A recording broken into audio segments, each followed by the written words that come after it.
అందరికీ నమస్కారం.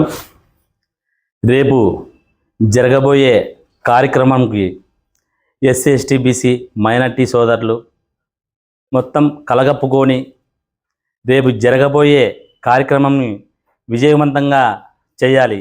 ఎందుకంటే మనకి స్వేచ్ఛగా 79 సంవత్సరాలు అవుతున్నా కానీ ఎస్సీ ఎస్టీ బీసీ మైనార్టీ సోదరులకు స్వేచ్ఛగా రాజకీయంగా పదవులు ఏ కులంలో కానీ ఆ కులంకి ఆ కులానిలో కూడా ముస్లిమ్స్ కావచ్చు, బీసీలలో కులాలు కూడా ఆ కులాలలో కూడా వాళ్ళకు కూడా వాళ్ళ వాటా ప్రకారంగా ఆ కులానికి కూడా స్వేచ్ఛగా భారత రాజ్యాంగం పట్ల వాళ్ళకి రాజ్యాధికారం ద్వారా వాళ్ళకి ఏమీ ఇవ్వలేదు.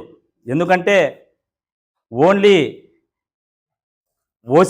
ఓసీలే బడుగు బలహీన వర్గాల మా ఓట్లు వేయించుకొని వాళ్ళు లబ్ధి పొందుతున్నారు తప్పితే మా ఎస్సీ ఎస్టీ సోదరులకు ఒక్కరికి కాకుంటే ఒక్కరికి ఒక బలమైన ఎమ్మెల్యే కావచ్చు, ఎంపీలు కావచ్చు, మినిస్టర్లు కావచ్చు, కింద గ్రామ స్థాయి నుంచి పై స్థాయి వరకు రాష్ట్ర స్థాయి వరకు మా ఎస్సీ ఎస్టీ బీసీ సోదరులకు మాత్రం క్యాడర్లు కానీ ఇంకా వేరే విధానంగా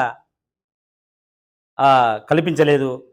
దాని గురించి అవగాహన రేపు జరగబోయే కార్యక్రమానికి మొత్తం ఎస్సీ ఎస్టీ బీసీ మైనార్టీ సోదరులు అందరూ వచ్చి గలము ఇప్పాలి. మనము ఇంకా ఇంత 79 సంవత్సరాలు అవుతున్నా మనము ఆటికాటికి ఎక్కడున్నామో అక్కడే ఉన్నాము. రేపు జరగబోయే కార్యక్రమాన్ని అందరూ గలమిప్పాలి. జై భీమ్, జై భారత్.